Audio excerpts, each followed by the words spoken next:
I hope you can hear me and see well the presentation. Good morning, everyone. Welcome back to this new webinar by the International Energy Agency on modeling and energy data. So today is our 10th webinar, as you know, and we will go, let's say, directly on the field because today we have with us the Imperial College, our partner, which will do a webinar which is similar to the one we had on Tuesday with Politecnico di Milano, and they will give us their perspective. They will tell us about some projects they have on the field, in the field on energy modeling, like real life projects. So I hope you will enjoy this session. And yeah, I leave the floor to them. So I'm here for any need you may have. Just one thing, feel free to ask questions in the Q&A box if you have them. Otherwise, you can also raise your hand so that I can give you the possibility to unmute yourselves, or also to turn on your camera so that you can directly ask the question you may have. So thank you very much. And the floor is to Imperial College. Thanks, Darlene. I guess I'll take quickly the floor and then pass it to my colleagues. I guess we'll start with a presentation from Mark, but maybe quickly 30 seconds round of introduction. I'm Carla, Research Associate at Loughborough University and Imperial College, and PhD student working with Mark and the rest of the team here in CCG. The Climate Compatible Growth Program on energy modeling and capacity building activities. So it's a pleasure for me to be here today, and I'll give a presentation shortly after. Mark, do you want to go after and then pass it to others, please? Sure, it's a privilege to be here. I think I also know some of the folk in the broader webinar, so very nice to connect. My name is Mark Howells. I lead the Climate Compatible Growth Program, which means that my job is very much around finding really smart people who are much brighter than I am, who can help do a lot of the sort of partnership work and model building that you hear about in a few minutes. So Carla's one of those folk who are far brighter than I am, and I'll pass on to the next one, Rudolf, and then if you'd be so kind as to introduce Naomi. Hi everyone, my name is Rudolf. I'm a consultant and research assistant at the Climate Compatible Growth Program, focusing on modeling using osmosis. And today I'll be giving you a presentation regarding the open source energy modeling tools offered by CCG and partners. Now over to Naomi. Hi everyone, I'm Naomi. I'm a research assistant at Imperial and a PhD student at Loughborough University and part of the Climate Compatible Growth Program. Pleasure to be here today, and I'll pass it on to Beth.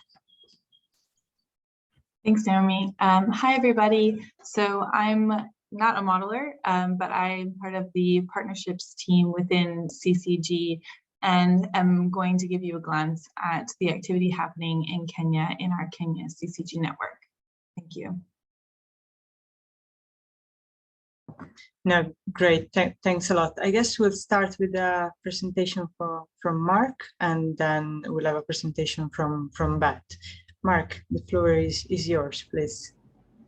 Great, thank you very much. So I thought what would be most useful, because you're going to see a lot of slides over the next little bit, is just to give you an introduction to CCG and some of the things that motivate the program and why we're doing what we're doing.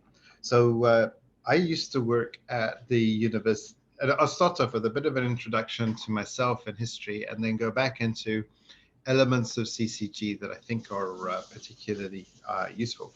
So my name is Mark Howells. I used to be an academic student at the University of Cape Town in South Africa, then moved to work for the United Nations for a period of time, and then moved into academia for reasons that I'll go into in a minute.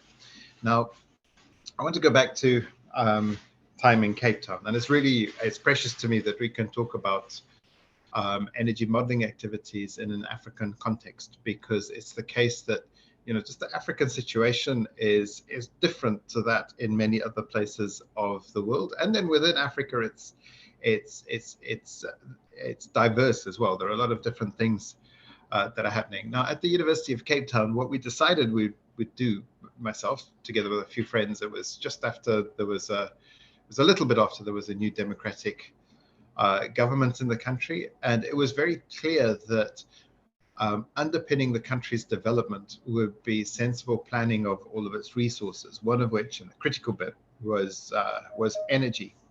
And so it was the case that we decided, we went and spoke with government, and we spoke with the national utility, and decided to work on developing a planning exercise that would go beyond just the normal planning that was done inside of the utility. The utility had a really good little planning team that was doing stuff with nice models and tools and so on. But one thing that was really obvious was that there wasn't capacity in the country at the time to do sort of more than just some of the power system operations and some of the power system expansion. So being able to go into energy as a whole was really important.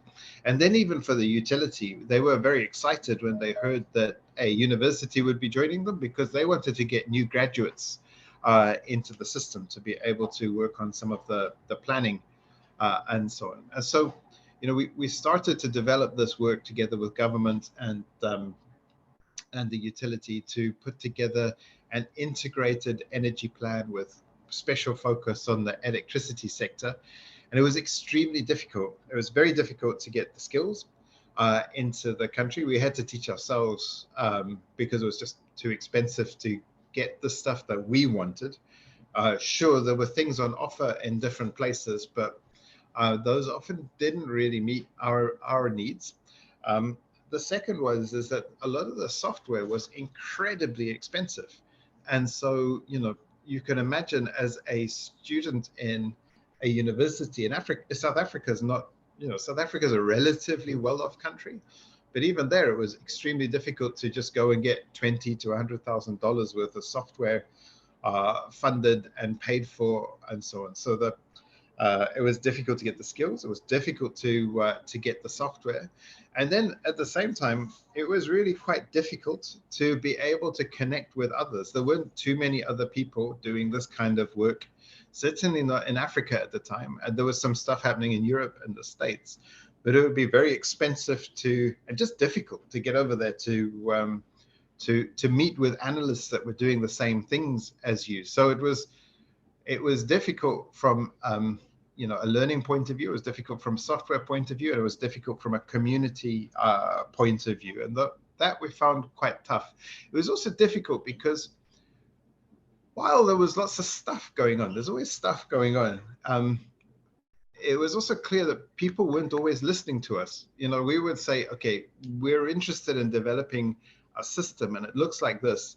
And you'd have others coming along saying, yeah, the answer is you must put in more wind turbines, or you must do this, or you must do that. And we were thinking, actually, we want to decide what it is that we want to do. We don't think those are bad ideas. We just want to have the capacity to be able to understand the system.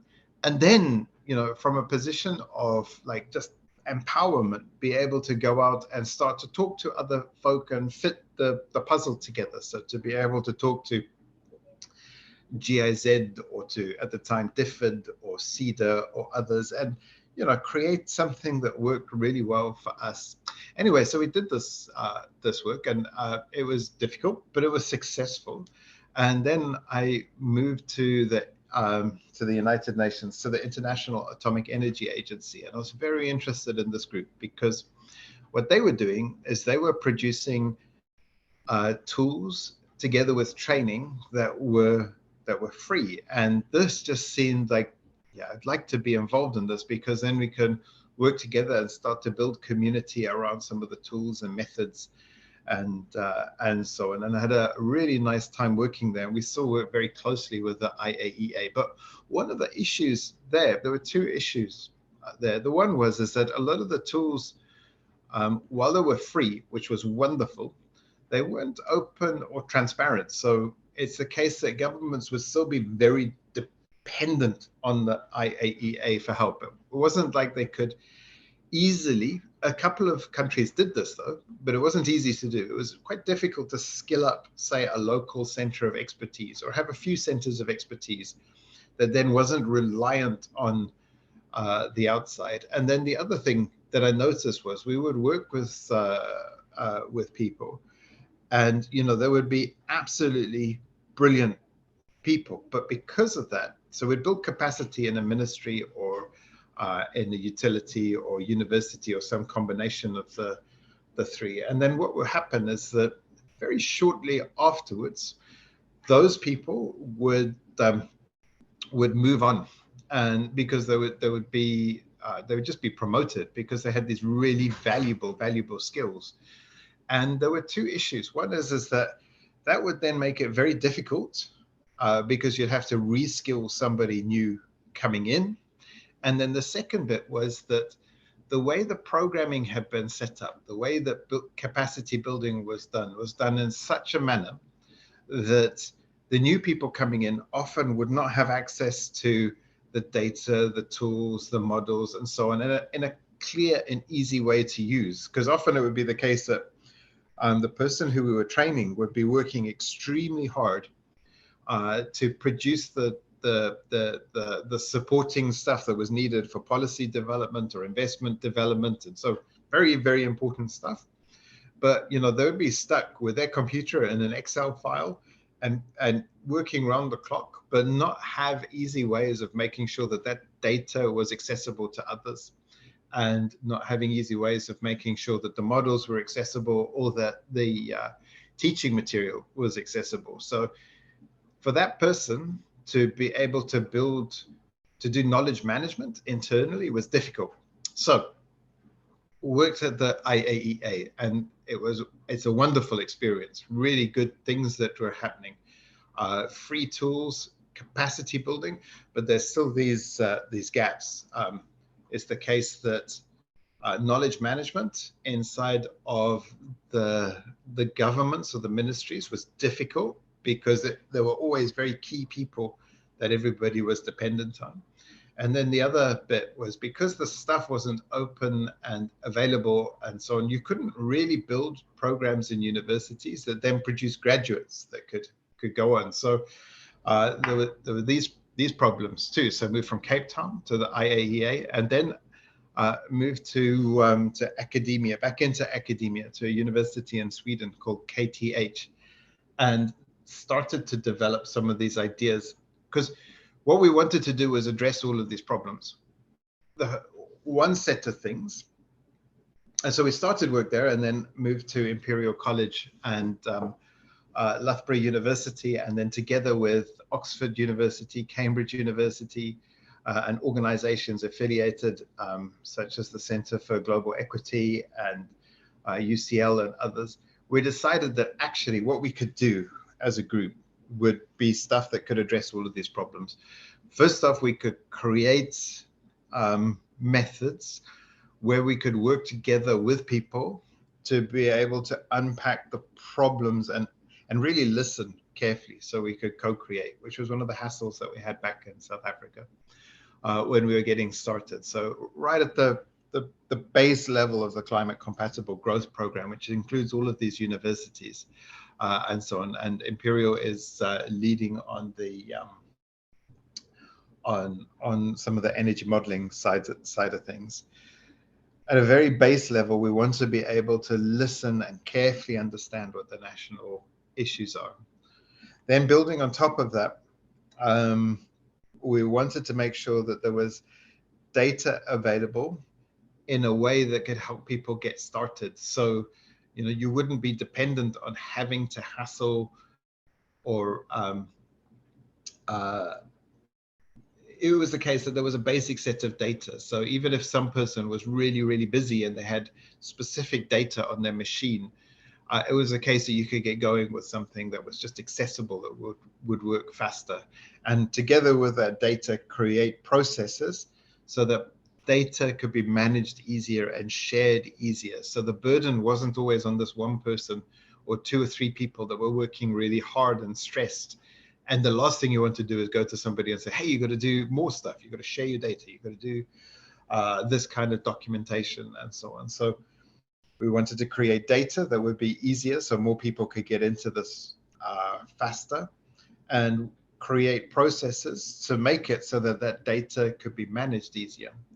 So co-creation, data, and then on top of that, and you'll hear a lot about the tools that we work with now, is to just change the way some of these tools are made available. So we're working with IEA and with IRENA still, and helping to move some of the tools that are there into maybe being even more open source, or just building on the momentum that they've created. But we wanted to create tools that had two components. One is that they were open source and easy for people to be able to pick up, and free. It's the case that with really good universities and institutions and so on, we can create free versions of these tools that would otherwise cost a lot of money. So we wanted to do that so that instead of paying £100,000 per license per user, it was a case that you could spread these very quickly amongst everybody you needed to. And also being open source, this was good because organizations like the World Bank and African development banks and others are starting to use some of these tools as well. And the value of one of the values of these open source tools is that, for sure, you can make sure that there are things that are confidential that no one sees, and you want to do that because there are some things that are quite strategic and important and sensitive.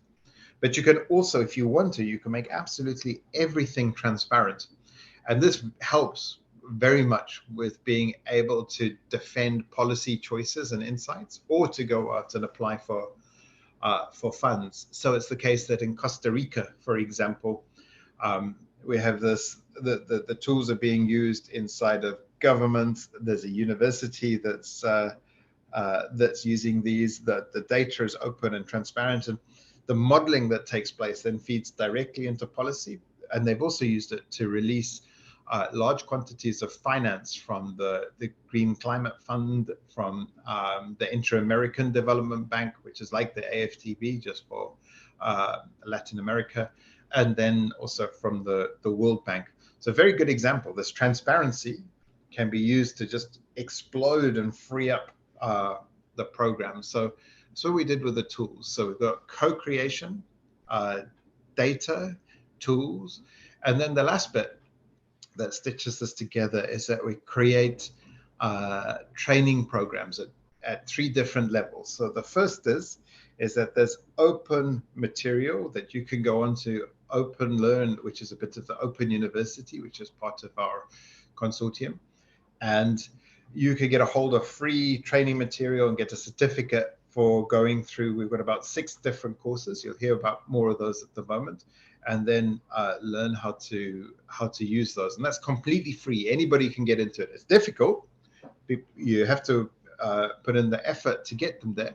But then this is particularly powerful because everything there is open to. So a university can take this and create a master's course from it as they wish. Similarly, a ministry can take it and use this as a knowledge management tool for onboarding. So if there's somebody new and you want to get them into the energy planning team, you can say, okay, I would like you to understand about data, systems modeling, power systems modeling, and maybe some finance. And so you can take these courses, put them together, and create an internal knowledge management program. So that's the one level.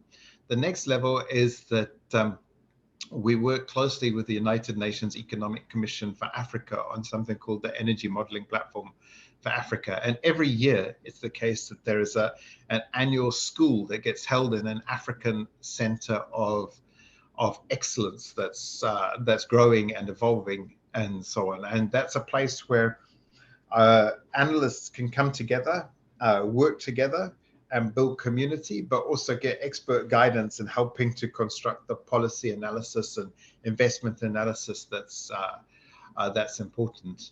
And then at the third level, we can do deep in-country engagement. And I think Beth will talk a little bit more about that in a few minutes.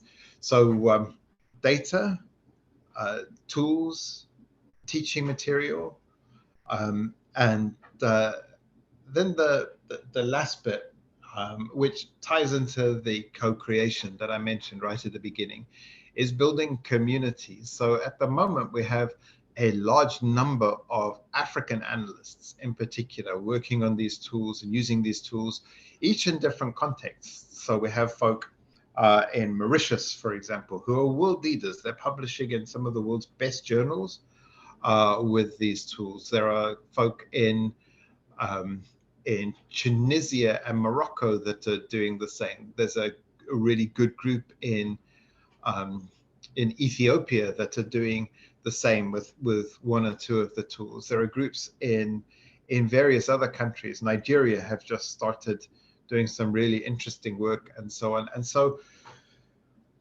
we will then work in a way that we can help build community and just academic excellence. So I edit a journal called Energy Strategy Reviews. And for example, a few of the academics, a few of the analysts actually that are working on these tools said, can we do a special issue on stuff in Africa? And the people that put in the application were from Nigeria, Ethiopia, South Africa, and Mauritius. And they're helping to just create a space where African analysts can then go and publish their work, get it peer reviewed to make sure it's absolutely best in class, and that can get out there. We do that that's primarily aimed at academics, and then for government analysts, what we do with the Energy Modeling Platform for Africa, as well as a school, which I'd ask Carla and Rudolf to mention a little bit about. We also create intensive coaching sessions as well. So once people understand and have got skills with the models, we'll work together to help do work on policy notes or other things. And there's a large array of experts from different spaces that can work together on this. So the CCG program is very interested in helping to co-create. It helps with setting up data and basic data sets and data structures to make that faster and easier. Provides a set of the world's leading open source free tools, and we update these all of the time. We help with teaching and training materials so that there's knowledge management and so on that can be pulled in, and we build community. And in all of this, something that's critical to us is, and I mentioned this in the case in South Africa, is that, you know, we're not trying in any way to say, oh, we're the best, we're going to do all of these things and so on. Actually, quite the opposite. One of the things we want to do is to be able to partner and build capacity and so on, but also set things up in a way that just helps countries and organizations get the best match of supply and demand and partnership. And so we're incredibly grateful to be able to work with the IEA. In fact, the IEA helped develop some of the key tools that we have in our suite, including Onset. It was something that we did way back with the IEA. You'll hear more about that at the moment. And so, you know, a key part of this is just to find out where we can be useful and to grow partnerships that are going to result in things that are sustainable and long-term and really meaningful. So with that, I'd like to end off. And I tell this story about myself and where the CCG program is for a reason, because these are lived experiences. These are things that, you know, we all face in different contexts. And these are challenges: how to get started, how to make sure you can train the next generation of analysts, how to not feel lonely in this space, but to be able to connect with others, and then how to, you know, just do this work that's eventually going to make a very, very big difference. Energy is critical for everything, and getting the energy system right, as well as other resource systems right, helps just to unlock the potential of people who are otherwise trapped into livelihoods that are not unpleasant, but, you know, there's just potential to do other things. And it's critical that that is driven by by the country, not by folk from the outside coming in. So very grateful to have the opportunity for our team to present, and just grateful to the IEA for organizing and perhaps being part of, being part of their program and so on, and keen to find out where we can be useful, support, and fill in gaps, basically. So thank you, and I think I'll hand back to Carla now. Oh, and if there are any questions, please feel free to ask them. I can see the Q&A dialogue box open as well. Thanks so much, Mark, for your presentation. I guess now we'll move to Beth. Beth, are you here? Yeah, I guess yes, I'm here. So over to you, please. Yes, thanks. And thanks, Mark. You really set it up for me to talk a bit more about the co-creation element happening already in Kenya specifically. So I'm going to share, I will do some slides and presentation just to give you a glance and have you view, I guess, a snapshot of the activity already going on within Kenya. And you can see this fine, right? Just to make sure.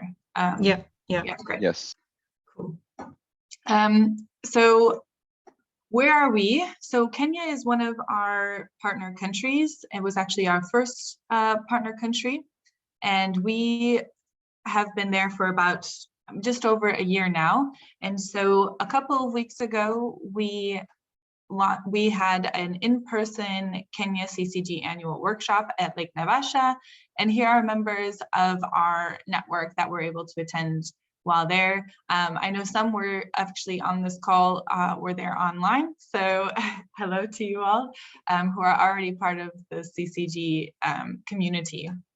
As Mark was talking about, we're really trying to build up here a community that engages with one another.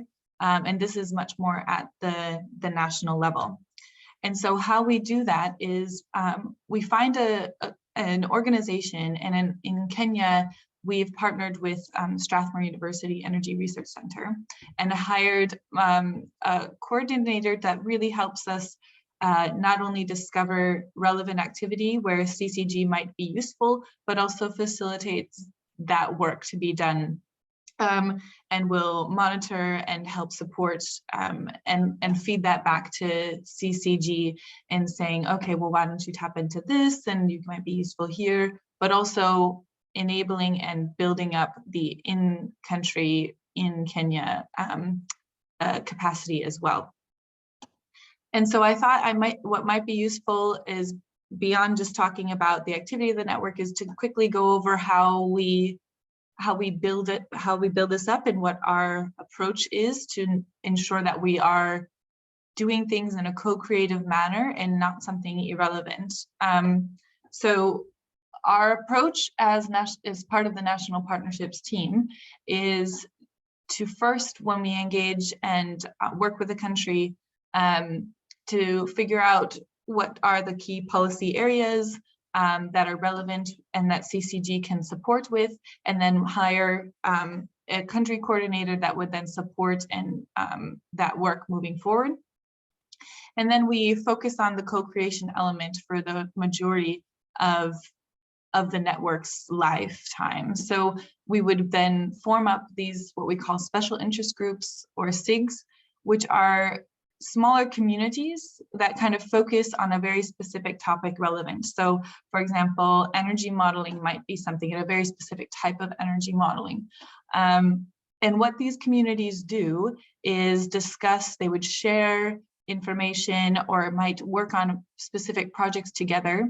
And they don't necessarily, these special interest groups don't have to just be within certain sectors. They might cross sectors and also cross organizations. And that's kind of the aim here, is to build up different organizations and strengthen the wider community there. And then finally, they would put out outputs that can then be disseminated, and we would help support with the dissemination and evaluation and monitoring of those projects. And then, the long-term vision of CCG, as Mark was alluding to, is really about, even without CCG around, these partnerships and special interest groups would remain, the community would remain, and the expertise would be empowered and strengthened, continuing on and outliving the CCG program. So here are just a couple of things that are going on within the network at the moment. So I'll go by kind of research thematic areas. So we have a system design, which some of you are actually a part of in this project here. This is the National Energy Planning Osmosis Training Program, and we're working with the planning team and working with the Ministry of Energy here.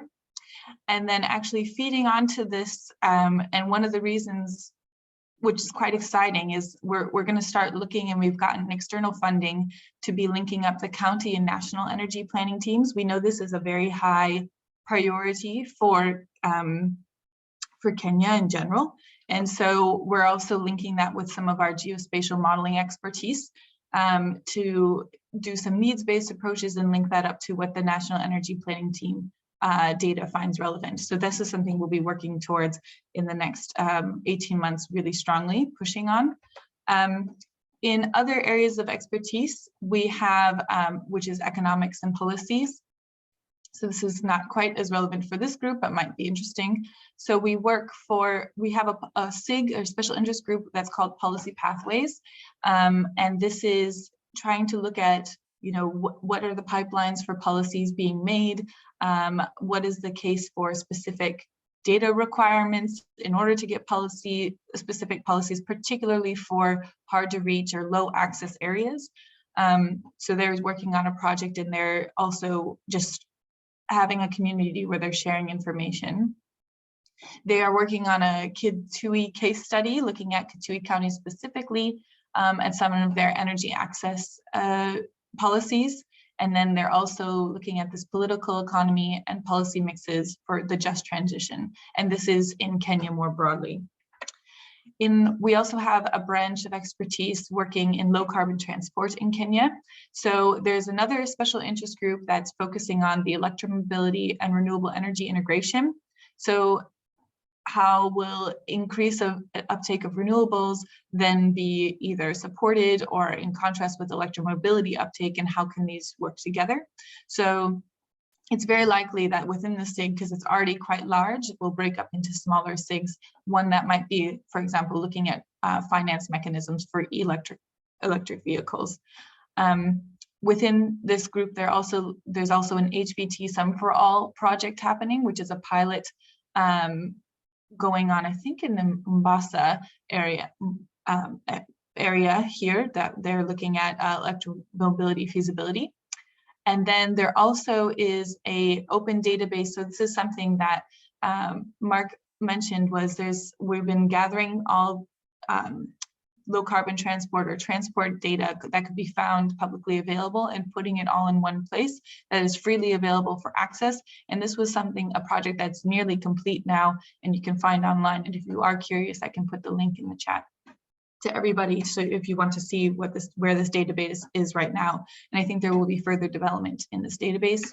And finally, there's a couple others that are sort of outside. We're helping support the Ministry of Energy's National Clean Cooking Strategy, and that's with CCG's sister program, MEX, which some of you might be aware of.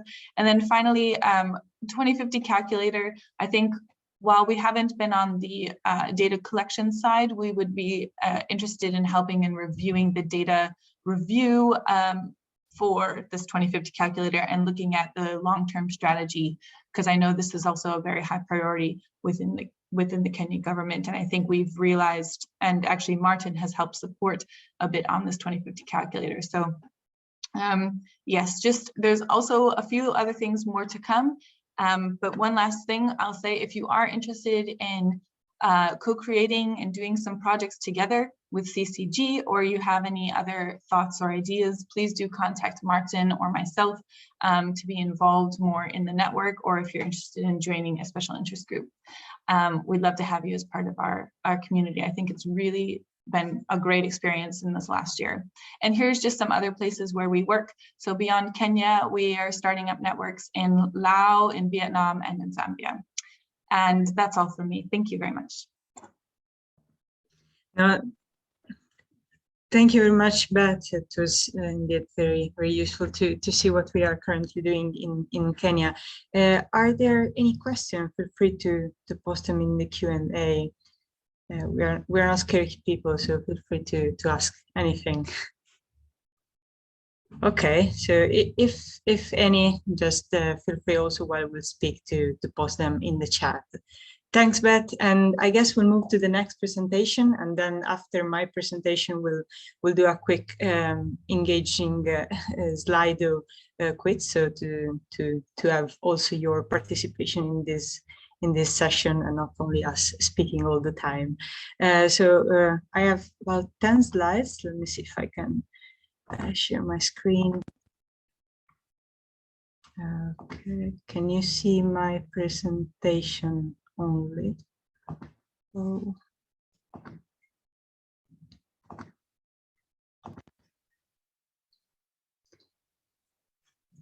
Can you see my presentation? Carla, we are seeing actually the text. The PowerPoint. Okay.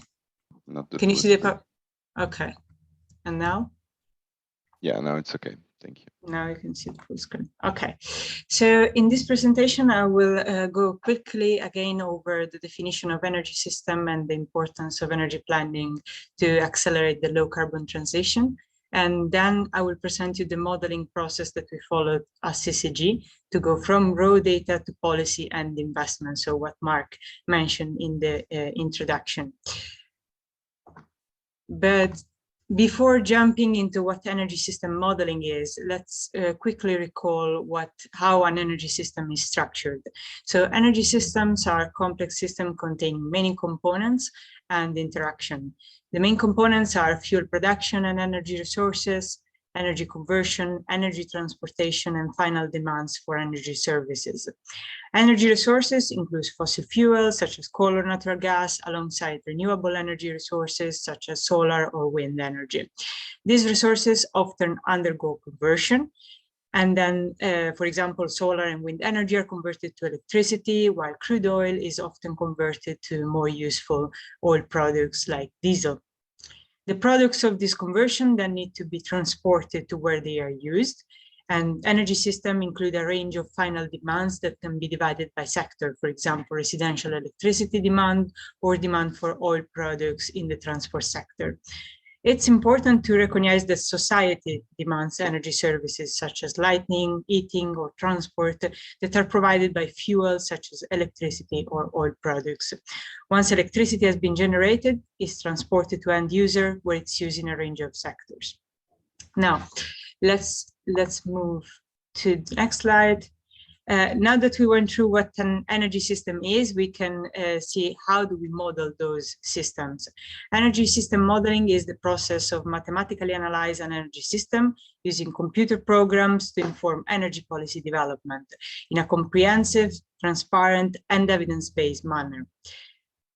Essentially, energy system modeling enables policymakers and energy analysts like you to better conduct energy planning activities. For example, by simulating the energy system configuration under different scenarios and assess its properties, such as its cost, environmental impacts, or flexibility. Energy modeling tools provide critical analysis of both existing energy system configuration, but also alternative future scenarios. However, it's important to remember that energy system model can give insights of the energy planning process, but cannot predict the future with certainty. We wish we could, but we cannot do it.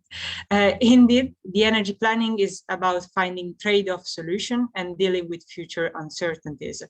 For example, we can see nowadays price and availability of primary resources, energy security, technology development, government's commitment, and growth of demand. Comprehensive energy planning is therefore crucial to ensure sustainable growth and can play an essential role in informing decision-making in different ways. Let me go to the next slide. So this diagram presents and shows some of the most common steps of a modeling analysis. I think most of you are aware because I know that some of you do modeling, but just to recall the main steps. right now we'll see a general structure, but then in the next slide, I will present how we currently carry out this process as CCG. So the first stage is usually sourcing the raw data. And this can be really challenging because sometimes data are not available or not in the right format and so on. So as you can see here, the diagram shows open data, and that's what normally we do at CCG. We try to have everything as open as possible. And then those data have to be processed, so manipulated to be into a form that can be used to develop a model. This might include converting the data or the units using the raw data to create estimates for model parameters. Once the data have been processed, the model can be formulated, and this step varies depending on the model that we use. For example, for osmosis, we have a spreadsheet-based interface called ClickSend, where you can put all the data in to generate the model. But I guess Rudolf will cover this later on in the day. The model then has to be solved, and in the case of optimization models, this involves using a solver on your computer that can find the optimal solution. Then the results have to be interpreted, and this should be done all the time in the context of the specific country, region, or system in question, and with consideration of simplification and adjustment, so all the assumptions that were taken. Now, before moving to what we do at CCG, I want to bring your attention, to to this quote. Which will give us a little bit of context and overall objective of what we do. So the dialogue has shifted from viewing climate change as a risk to seeing the opportunity and really translating that into a single objective, which is to move our economies to net zero as quickly as possible. That's a tremendously exciting development because what we have now in private finance is a focus on a clear goal, net zero, and finding the opportunities to advance that and to be rewarded by it. Indeed, one key aspect of sustainable development is the transition of energy system to low carbon pathways. To achieve this, viable investment cases need to be developed. So underpinned by CCG research and national and international partnership, CCG can help you at all stages of this journey, from data to policy and investment. But how do we do that? And there we go to our process. So CCG takes raw data from publicly available sources and creates open source databases that can be used as a starting point for energy models. Indeed, through our novel data pipelines, which is point number 2 of this infographic, we are able to manipulate in an automatic way raw data coming from multiple sources into a consistent format compatible with energy models input data. So basically what is generated is data that can go straight into the model. The result is indeed step 3, which is the starter data kits. So a collection of open source and tool agnostic data repositories available for 69 countries to get started quickly with the energy modeling analysis. Next, number 4, application and analysis. Here, energy modelers like you can benefit from 7 open source tools with self-taught, certified online teaching material and support from experts in the field. To deepen the modeling skills, we organize in partnership with international organizations capacity building events around the world, and we are here on the map. So tools, capacity building events, and all of these steps lead to the end goal of influencing the policy process and mobilizing investment into low carbon solution. Now let's look at each of these points and this step in a little bit more detail. I will be really quick and then pass over to the others. So data pipeline is this novel process that feeds raw data into a single data collection and manipulation tool. This allows for data creation in a consistent format ready for modeling analysis using one of the tools that we have. The process to create an energy system model can now be done at pace, at your own pace and with minimal modeling experience. You can access the preprint to know more about this methodology and this process that we established at this preprint. Checking this preprint, it is available. I left the link over here on the slide, and I will post it later in the chat. Then next, the starter data kits, available for 69 countries so far, because we hope to have this for more countries in the future, including all mainland Africa and definitely Kenya. They overcome the barrier of data inaccessibility. Each starter data kit has a preprint article on Research Square, data sets on Zenodo, and ready to be run model files using ClickSound interface for osmosis. Again, we'll talk about this later on. Recently, a combined paper on the starter data kits has been published on Elsevier in Data Brief. You can see the screenshot up there in the slide. Yeah, so you can access that clicking on the yellow link. And you can also access all the rest of the resources and check the starter data kit and the data sets at the link in blue instead. Then finally, how do we get started? If we are, yeah, all great, but how do we start? I would say it's taking one of the open online courses that we have. We did this in partnership with the open universities and other leading university in this field. And we have this collection of tools, and the courses focus on simple tools used to develop energy balances, energy projection, energy investment, emission and renewable integration modeling, integrated climate, land, energy and water modeling, system of system modeling, and basic energy infrastructure financing. All of this will be covered by Rudolf later on, and he will go over each of the tool and how this can be applied and in which case. So these courses and the tools are free to all, and we invite you to join us to develop capacity for better evidence-based policymaking with analysts and academics from across the world. The tools are open source and have been developed by forward-looking organizations who know the importance of community accessibility, continuous improvement, and accountability. The courses are designed to be self-taught, so as step-by-step guide is provided, and there's a combination of theoretical classes and hands-on exercises. So what you learn in the theoretical class, you will have to apply it straight after into the exercise. On completion of the course, you get a certificate, and this certificate is currently a prerequisite to be admitted at one of our capacity building training events. So last slide. What are these capacity building events that we do? Indeed, CCG supports the organization of international capacity building events in partnership with international organizations and universities. In each of these events, we train up to 250 policy professionals, mostly government analysts and academics like you, and on how to utilize the tools provided in the Open Learn collection. So we have these 7 tools, and you can choose one track that you find more interesting and enroll for it and get training from leading academics and experts in these fields. The trainings are 3 weeks long each, and participants gain certificate upon completion of the training events.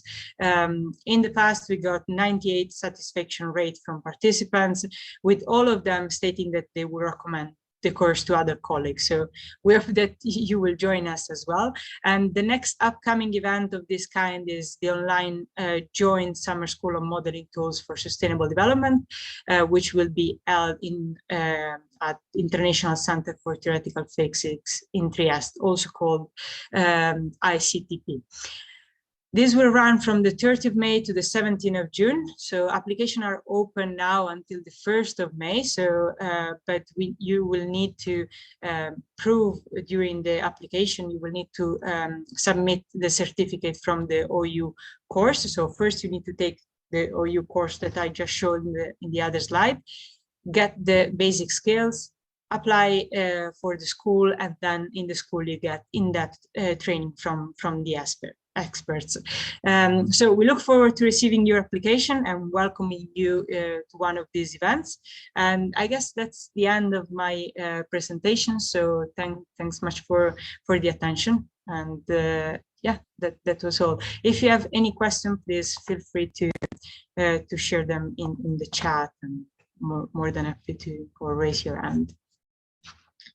I guess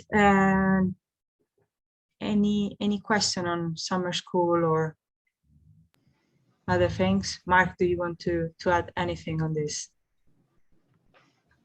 Yeah, I mean, thank you very much, Carla, for that presentation. But again, one thing that's important, and it's just that I guess there are three things. One is that, just to emphasize, we come with these things, but we're really just interested in figuring out how to make ourselves useful. So very interested in hearing what your needs and requirements and situation is.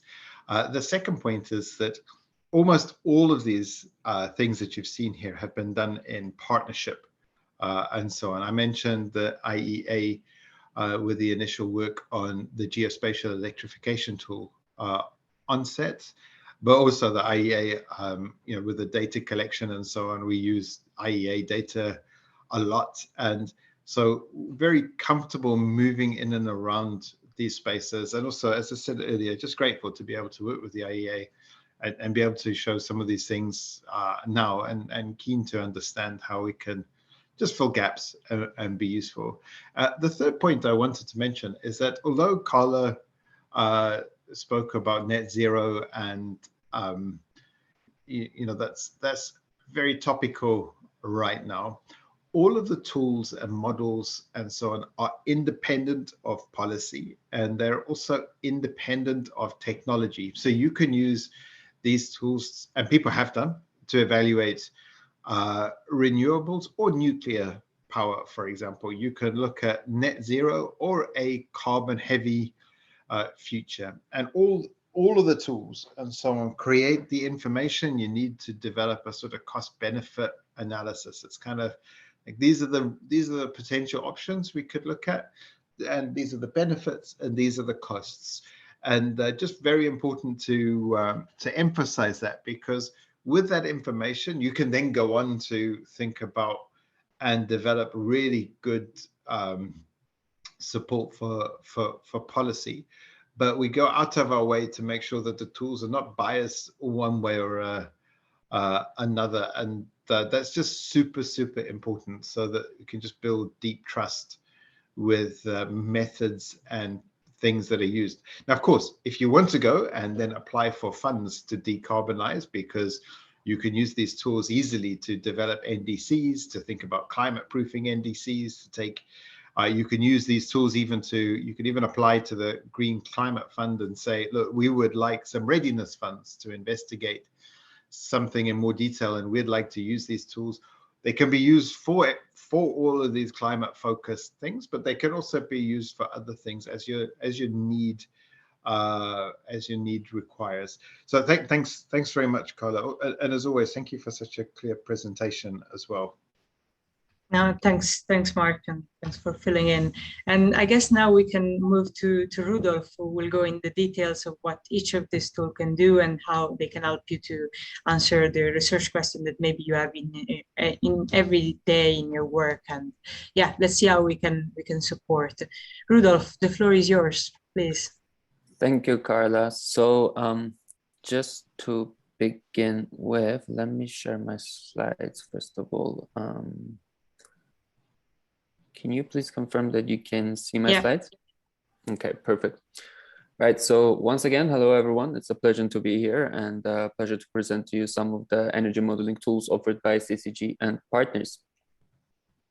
So the tools that I'll be talking to you about are the following. There is EBS and MADE, Onset, Osmosis and Flex Tool, Muse, FinPlan, Clues, and Nismod. Right, so the tools were developed by CCG and the various partners working together. And as Mark mentioned, what must be acknowledged is the frame of effort, as these tools are provided in a wider context of community engagement of international partners to create a common public good.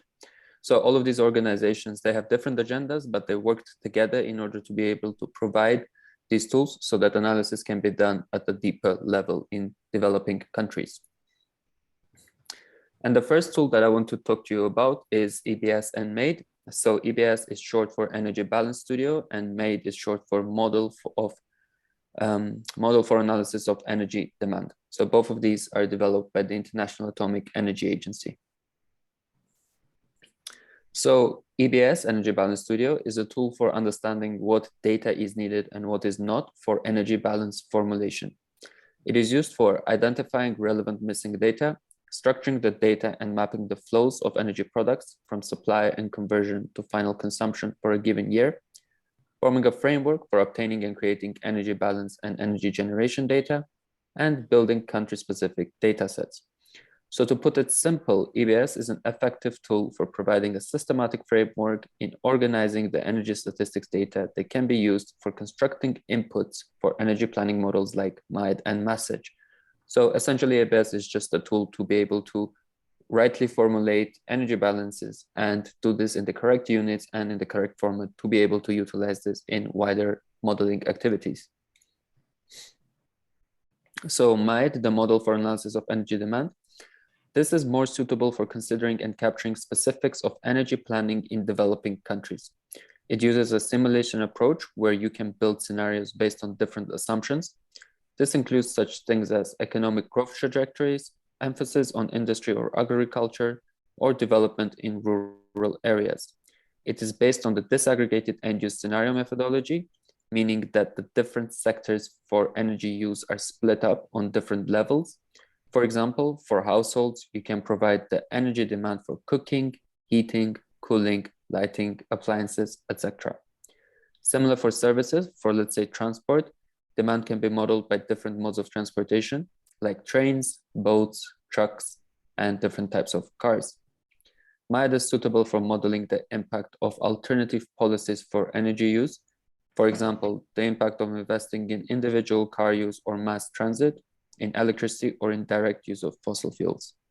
It also allows you to evaluate the impact of technological development, such as how improvements in efficiency of end-use equipment may impact future demand. Finally, MIDE can be used to model the effect of changes in lifestyle of society. For example, how increasing the income of households will shape demand. So essentially, MIDE is a tool to be able to better predict and test different changes within economic functions on energy demand. So this is to better understand the wider scenarios and implications of certain economic changes on energy use and demand. Right, so to put it a bit in a different note, what are they used for? Just as a simple explanation of them. So EBS answers the following questions. What data do I need to create a standardized energy balance sheet? How can I build a country-specific data set?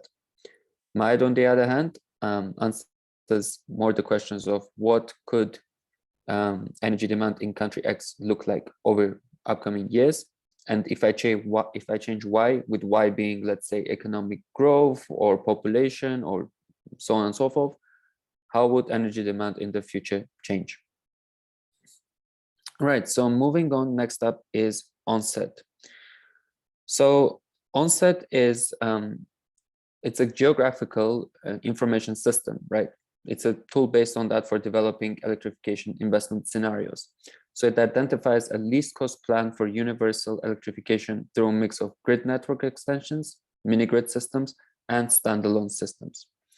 It incorporates in a spatially explicit manner infrastructure, resources, technologies, and demand.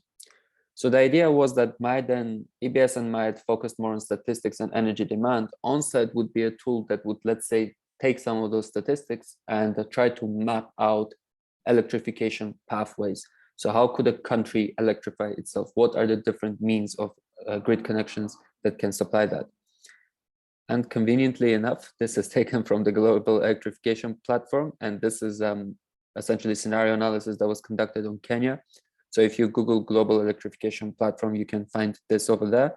And essentially what ONSET does is looks at different ways of electrification. And here you can see the different types of grid connections that can be taken, demand, whether it's met or not met, And this is how you would look at the different scenarios.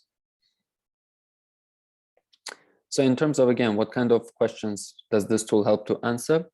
ONSET helps to answer how can country X be electrified in terms of ensuring that there is enough grid connections to supply electricity to all households. And it helps to answer what different scenarios are there for electrifying country Y. How do these compare to one another? Right, so let's say that one would want to look a bit wider and than just electrification and look at the whole energy system, right? This is where osmosis would come into play. So osmosis is an energy modeling system tool used to support long-term capacity expansion planning. Osmosis was designed to have a modular structure. This means that it is structured in standalone blocks that can be added or removed. The diagram shows the 7 core blocks of osmosis. As shown, osmosis focuses on detailed representation of technologies and flows in energy systems, considering performance, costs, resource, and environmental impacts. Like other bottom-up energy models, osmosis models are driven by an externally defined demand. I'm assuming that some of the audience may be familiar with osmosis, but just as an introduction, basic introduction, this is the blocks upon which osmosis can be built, and these are the different parameters that osmosis considers. Now, to put osmosis a bit more simply, right? What osmosis does is, as some of you may be aware, it defines existing technologies and new options, right? So there's 2 sides of the coin, essentially. And let's say that in the case of Kenya, that there's gas power plants, coal power plants, and solar power plants that already exist. So osmosis would define those, and then it would define new options of technology. So if, let's say, wind, let's imagine hypothetically nuclear, for example, and that would be the technology base that would be set in osmosis. Then, by having been given a predefined demand, osmosis uses these defined technologies to calculate the most cost-efficient manner of meeting the demand defined by the user. So essentially, what's the cheapest way of producing the energy demand needed given the sets of technologies available? And osmosis on top of that can also apply specific policy objective constraints. So let's say, for example, that one would want to investigate 2050 net zero scenarios in Kenya, right? What you could do is you could constrain the model in a certain way that it would calculate what's the best way of meeting the demand, the cheapest way of meeting of demand, whilst also ensuring that there is 0 CO2 emissions by 2050, and very other different constraints can be applied. Osmosis is Excel based, so this increases the accessibility of the tool, and this is done through ClickSand, which is a big Excel spreadsheet that I'm going to show you, developed by Carla actually. And ClickSand is also available. There's also the software aspect of it, which runs the model, so runs the osmosis code along with the Excel. And this is developed both for Windows and Mac, and also there's an online version of it called Osmosis Cloud. So this is the, excuse me, this is the spreadsheet that I was talking about. Essentially, as you can see, there's these parameter sheets which come in column A, where you can select different parameters to define in your model. There's the different technologies, regions, emissions, time slices, which is the duration, which is how you want to split up essentially your year of energy production. And then over right on the year, there's all the years that go up to 2070. And you just simply fill in the data over there, the correct data essentially, and yeah, run the model. So this is an example of a scenario developed by osmosis. So the dark blue, the red, and the light blue are already existing technologies for a country. The country in this example is Armenia. And all the other colors are new technologies that enter into production as demand grows. So this is a least cost scenario, so cheapest way of meeting energy demand. And essentially what ends up happening is, as you can see, majority of supply ends up coming from the gray, which is combined cycle gas turbines, so gas-fired power plants. Right, now suppose that you would create a scenario for osmosis like the one that I just showed you of Armenia, right? But you'd want to see whether such a scenario practically, so in terms of actual feasibility, would work, whether the system would be flexible enough to actually support electricity production and ensure the lights stay on, so meeting high demand, off-peak demand, and ensuring that there's no curtailment. So that's when you would use FlexTool. The FlexTool is developed by the International Renewable Energy Agency, and it is used to assess flexibilities of existing or potential power systems. It does so in terms of loss of load, balance in the energy system, and sector coupling. So Flex tool can assess both, let's say, actually existing energy systems to see whether there's ways to improve those energy systems. Let's say if there's some energy losses, how can this be changed? What energy efficiency changes can do? But at the same time, Flex tool can also be used to assess scenarios, right? So, and this doesn't just go for osmosis, and I think it goes for also other tools, scenarios produced by other tools. So what questions do these tools help to answer? Well, osmosis essentially answers what is the cheapest way of meeting country X's energy demand given certain constraints. It also answers how do different long-term energy systems compare to each other, because there's very many aspects within osmosis through which you can compare the systems, such as costs, emissions, annual electricity production, capacity installed, etc. Flex tool answers, on the other hand, could energy system scenarios from osmosis or other tools function in practice? Are they flexible enough to actually produce electricity? If not, how can such scenarios be improved? So Flex tool also offers the means of improving scenarios. Right, so alternatively, instead of using osmosis, Muse can be used for long-term energy systems modeling. Muse helps understand the types of investments that could be made to ensure a sustainable and secure energy system from a global or national perspective. Muse uses a novel agent-based methodology to closely stimulate the development of energy systems by allowing the analysis and comparison of different scenarios. Since it has an agent-based approach, meaning Muse models real investors, the behavior of businesses and consumers can be tailored to appropriate for each investor type in each sector. Muse finds a price quantity-based tension between supply and demand to achieve an equilibrium in every sector and every region modeled. So Muse is essentially very similar to osmosis, but the difference is that it takes that agent-based approach. So investors can be put also in the model, or at least they can be modeled in one way or another to see how business aligns with a long-term energy system. This is a very novel tool, actually. It's very recently been developed by Imperial College London. In terms of the questions that Muse answers, so it answers what type of investments could be made to create a long-term energy system scenario. How do different, apologies, there's a mistake there. So how do different scenarios compare to each other? All right, so next is FemPlan. So suppose that from osmosis, right, as you just saw, or from Muse, a suggestion is to build a new nuclear power plant. How can this be actualized in terms of money terms? So in terms of finances, this is when you would use FemPlan. FemPlan is an analytical tool for facilitating the financial analysis of power projects. It can be used to design a financing package of a power project, to evaluate alternative financing options, or to analyze various financial uncertainties associated with a project. It has other uses too. FemPlan can also be used to analyze the impacts on projects of various fiscal incentives or disincentives adopted by governments from time to time, such as tax holidays, carbon benefits, or penalties. So FemPlan is an accounting model that follows standard business accounting principles for recognizing, recording, measuring, and reporting an entity's financial transactions. FemPlan essentially tackles the problem of planning and building an actual power plant. So it is very much the case that once, let's say there's a project in mind, FemPlan can be used to account for some of the financial aspects of it.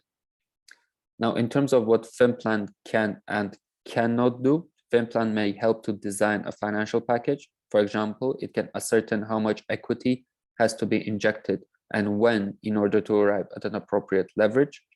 It may answer how much return shareholders may expect. It will quantify the price of power needed to generate a minimum return to shareholders. It may help to answer how sensitive the project is to exchange rates. However, FemPlan is a long-term tool and cannot take into account seasonal and monthly factors. Therefore, it cannot be used for day-to-day operating planning of a company. It cannot change a poor economic project into a successful one. It does not predict the price of power or rates of interest. Their inputs into the model. Right. So suppose in your energy planning activities, you don't want to just look at energy specifically, but you also want to consider the resources of a country, right? So this is where the climate, land, energy, and water system methodology, abbreviated as CLUES, is designed for. So designed for looking at integrated policy assessments. So CLUES is a tool for simultaneous consideration of issues pertaining to food, energy, and water security. In that it provides a means to analyze and assess the interlinkages that exist among energy, water, and agricultural systems, as well as their impacts on climate change. By comparing different technologies and value chains, CLUES can be used to identify pressure points and indicate synergies and trade-offs to reach development goals. Excuse me. It can help analyze policy decisions on issues such as greenhouse gas emission reductions, competition for water, climate resilience, land use change, and agricultural modernization. CLUES models incorporate a representation of the physical system, both natural resources and the human infrastructure built to harness these resources. It is a methodology, not a tool, but various tools such as osmosis can be used for the CLUES methodology analysis. So essentially the point being is that CLUES can also incorporate resources into the use of country energy production and other means. And this reference energy system displays what I mean by that. So suppose there is coal mine, gas field, water resources, and land resources. These are used respectively in coal power plants, gas power plants, water treatment, and maize to end up in the end with electricity for home appliances, industrial equipment, and drinking water and household nutrition. Now, the thing is that water, right, it is also used in gas power plants, coal power plants, and maize farms. So in CLUES, you define essentially how much water availability there can be in order to see, in order to see how much of this water can be used for, let's say, energy production or farming. Same goes with land.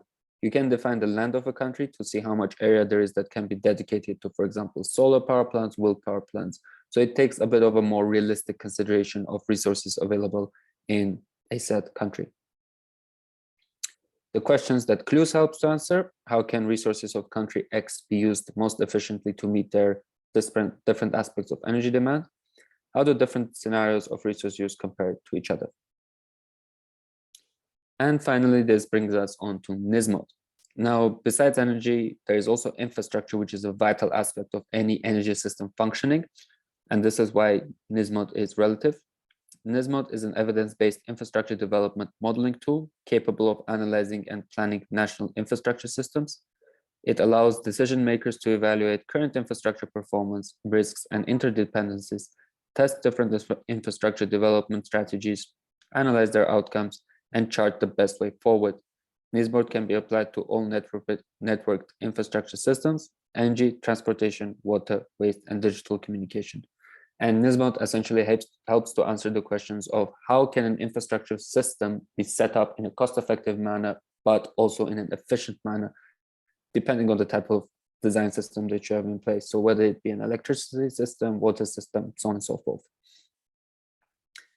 And this little table over here shows essentially the tools in comparison to one another. So they've been classified. The comparison has been done based on scope, focus, and output. Now, in terms of scope, most of the tools have a very wide scope, so they can go up to the global level down to city level, with the only exception being FinPlan, because FinPlan is a project-based tool.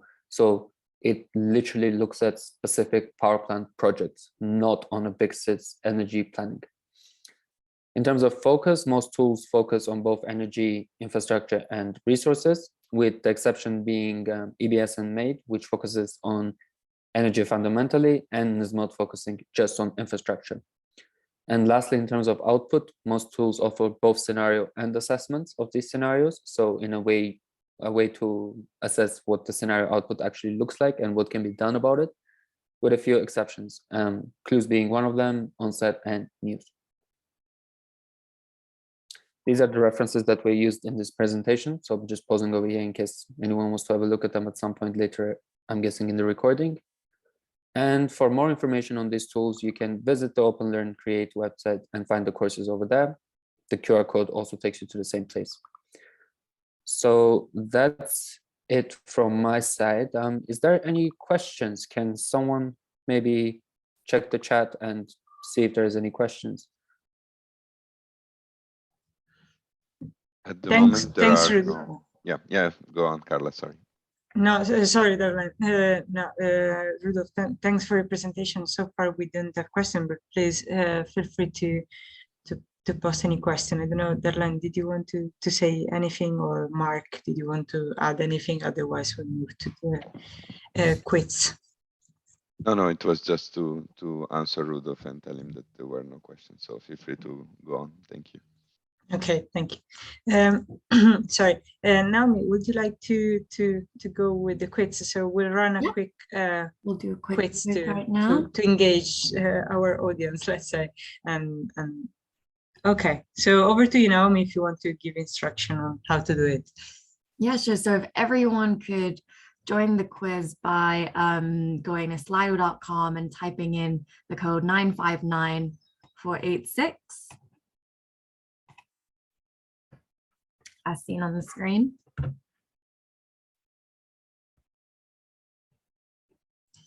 You can do that both from laptop or computer or phone, and you don't need an app. Yeah, it's just online. Could you post the details in the chat as well? Then people can copy and paste it just a little faster. Thanks. Oh, cool. Carla, could you do that? I don't think I have the chat on if I'm sharing my screen.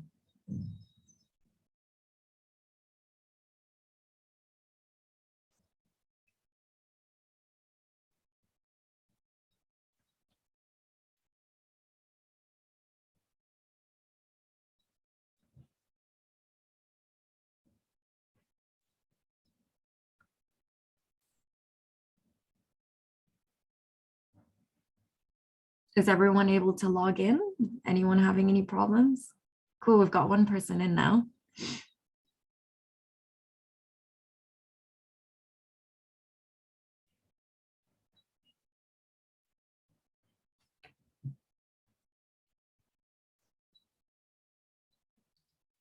I posted the link and the code.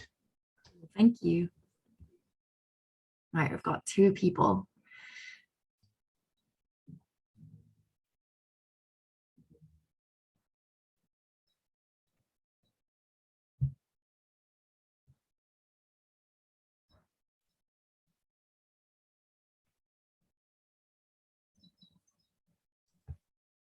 Anyone having troubles to join? I see Ezekiel, Sue. You can also use your phone and scan the QR code, top left corner. And There's that will take Mark, you to the page as Diana.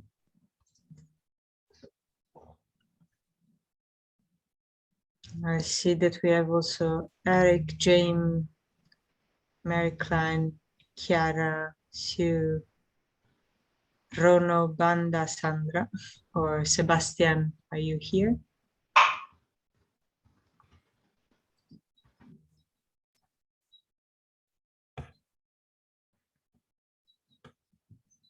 Cool, 5 people.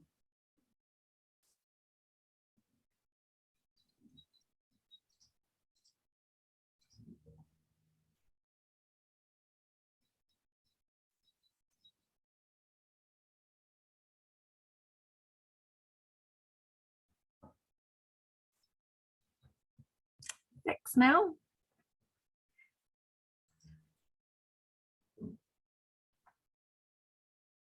Anyone else around of the attendees?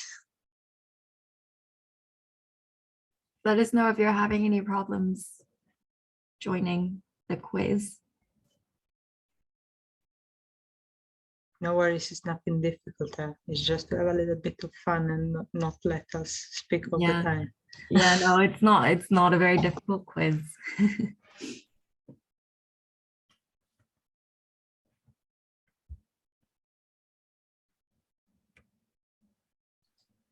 Cool, 7 people now.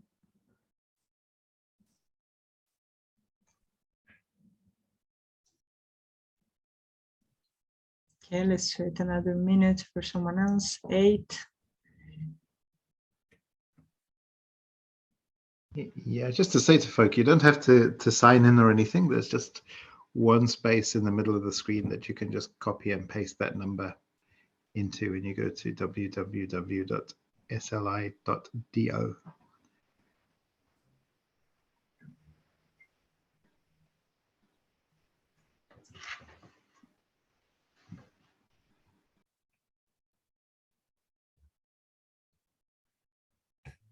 While we're waiting, Carla and Naomi, are you going to ask us difficult questions? No, not at all. There'll be simple questions. Questions about energy modeling. Those are the best kind of questions.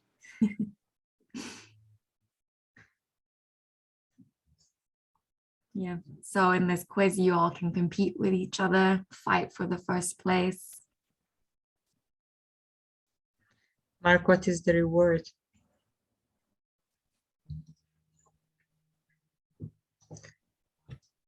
Okay, so let's maybe we can get started. If folk join in the while we start, you can always join and join the quiz. Okay, cool. Let's start the quiz. So the first question, what is not a main barrier to energy planning?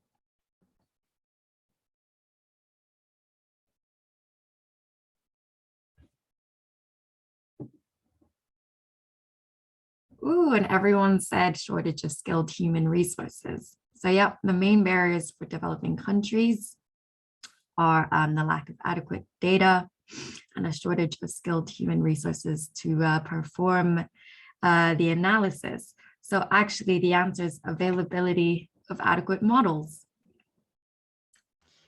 Naomi, then just wait a second because you can see how many answers there are on top on the right. Like those were just 2 people. So at the next one, let's wait for everyone to get back before showing the results. Thank you. Yes. Okay. So only 2 people answered this one. So next question is, how can quantified models of complex systems help decision makers?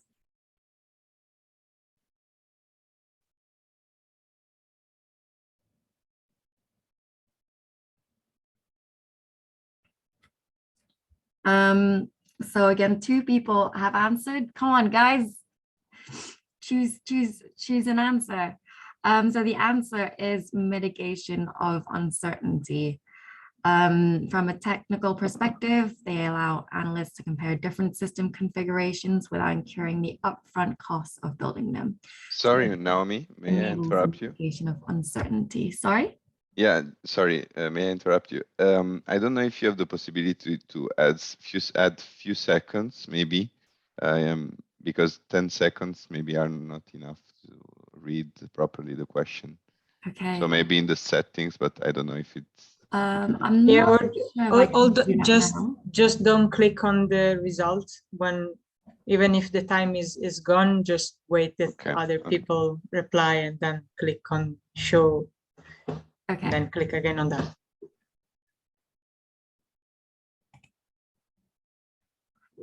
So our third question, are energy models a completely accurate representation of reality?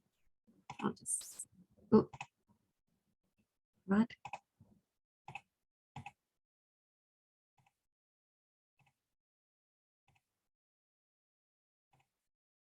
Cool.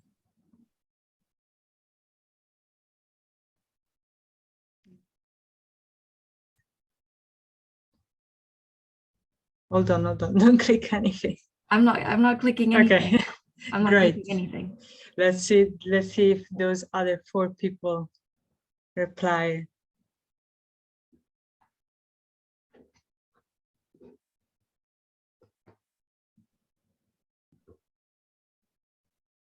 We have 5 answer over 9. Yeah, 5 out of 9.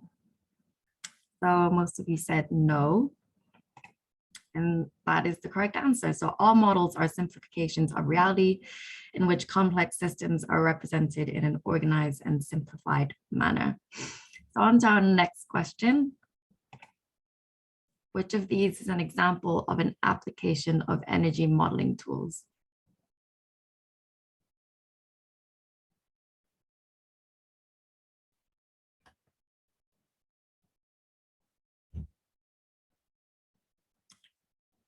I'll wait for a bit for people that plug in their answers. Cool. The answer is both of the above. So energy system modeling allows a greater understanding of the interactions between energy access, resource use, and sustainable development. On to the next one, which is usually the largest source of the largest losses in the electricity system.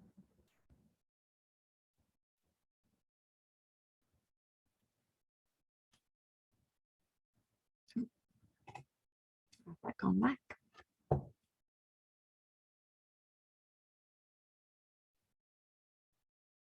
Oh.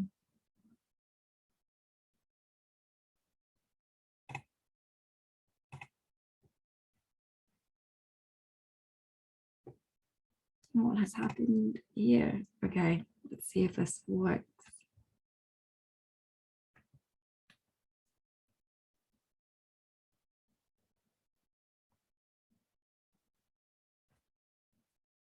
Cool, so most of you said power distribution. So the answer is actually thermal energy losses in power plants. So the first source of losses is thermal energy losses in the generation of electricity. So thermal electricity generation by power plants is not 100% efficient, and some of the primary energy put in is lost as heat. And so these are usually the largest losses in the system. And let's look at our leaderboard. So the first one taking first place is Diana, and we have Sue, Ruth, James, and Mark. But we can, you know, this quiz, someone can be, a different person can be number one by the end of it. So keep on going, guys. We've got 5 more questions to go. The fifth one, when the supply of a commodity exceeds demand, what usually happens to the price of the commodity?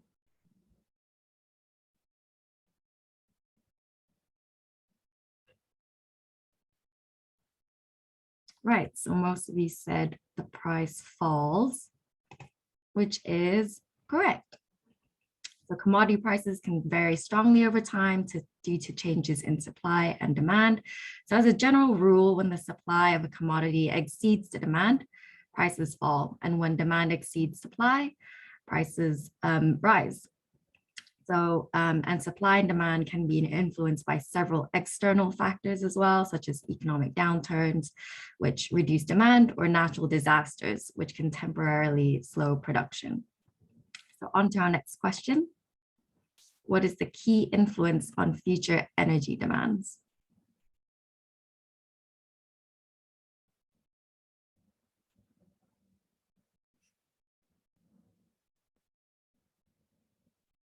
Cool, so most of you said both of the above, which is correct. So it is population and economic growth. On to our next one. Which processes are typically represented by primary energy supply technologies?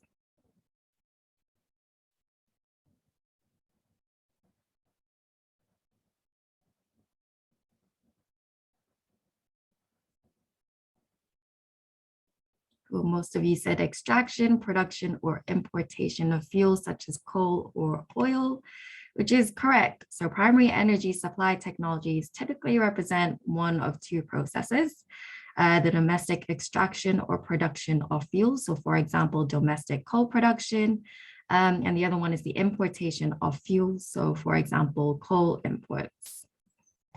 And so our next question, which typically occurs over longer distances at a higher voltage, power transmission or power distribution?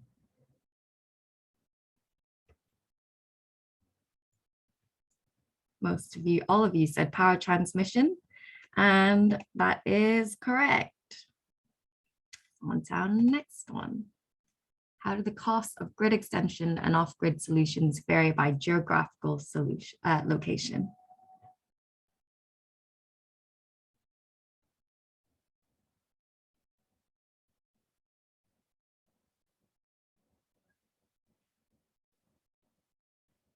So most of you said, as distance from the grid increases, grid extension becomes more affordable relative to off-grid solutions. However, the correct one is, as distance from the grid increases, off-grid solutions become more affordable relative to grid extension. And I think that is our last question. We look at the leaderboard. Diana, congratulations, you're #1. Second is James, third is Ruth, fourth Sue, and fifth Mark. So congrats, everyone, well done. I hope you enjoyed that. And I'll stop sharing my screen. I'll hand it back to Carla. And I'll hand back to you because it's time for your presentation on how did we use osmosis and other tools for your work. So Naomi, the floor is yours again.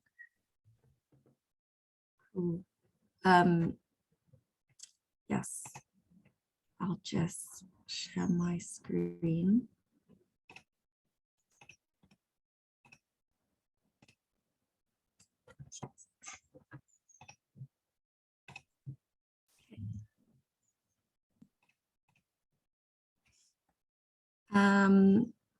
Is my screen up? Yes. Cool.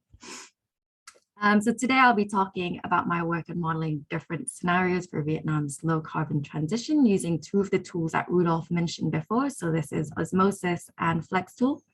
So I focus on this area in my master's research, and I'm now continuing the work with my PhD, working with international organizations throughout the way. So first, I'll quickly go through the starter kit. So to start off this project, I use CCG starter data kits, which Carla mentioned before. So I accessed them online and I got information such as electricity generation technologies, power transmission and distribution, refineries, fuel prices, emission factors, renewable and fossil fuel reserves, and electricity demand projection, all in one place. So I went online, gathered, downloaded the data that was freely accessible online, and inputted that into my modeling process. And now moving on to the different scenarios that I looked at for my research topic. So in my study, I modeled 3 scenarios using the SAN interface, which again, Carla and Rudolf mentioned, which are listed here. So the first one is a Power Development Plan 7 scenario, and this follows Vietnam's Power Development Plan for the period of 2016 to 2030. And this scenario relies heavily on foreign coal. My next scenario is a coal phase out scenario.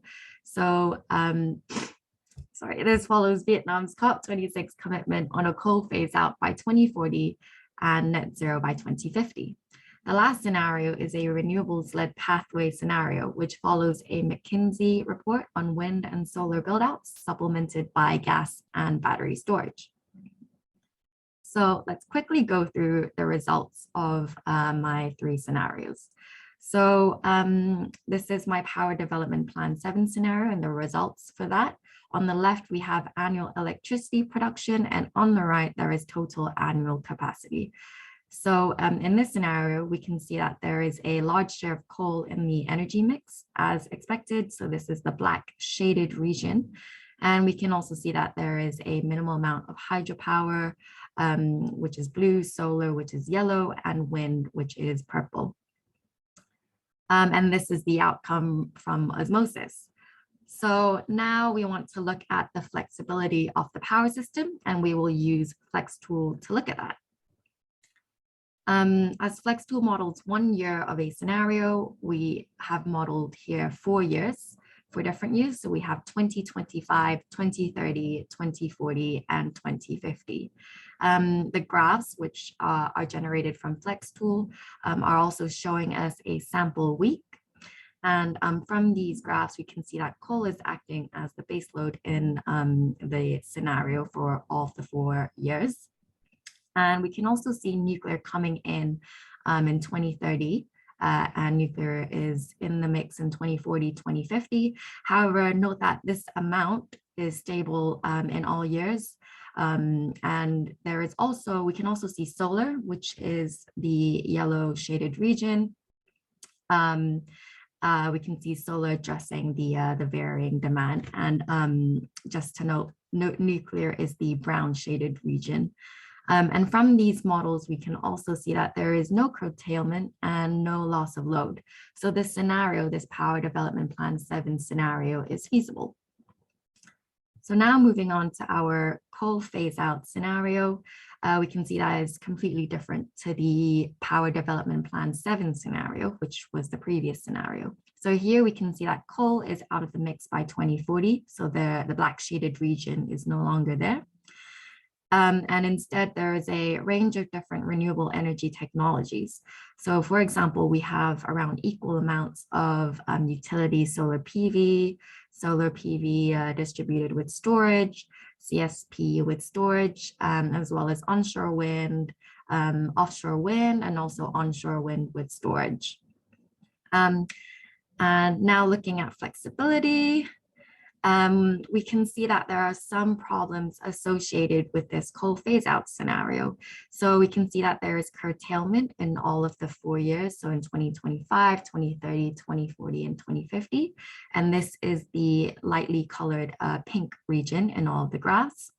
And we can also see loss of load in 2030 and 2040. So that is the red shaded region.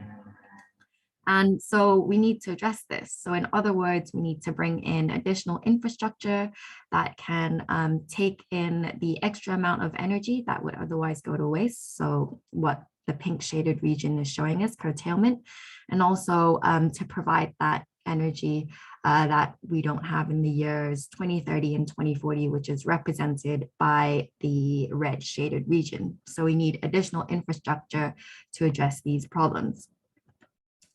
Addressing this, we have added in electric vehicles, battery storage, heat pumps, and green hydrogen, as well as demand response to the energy mix.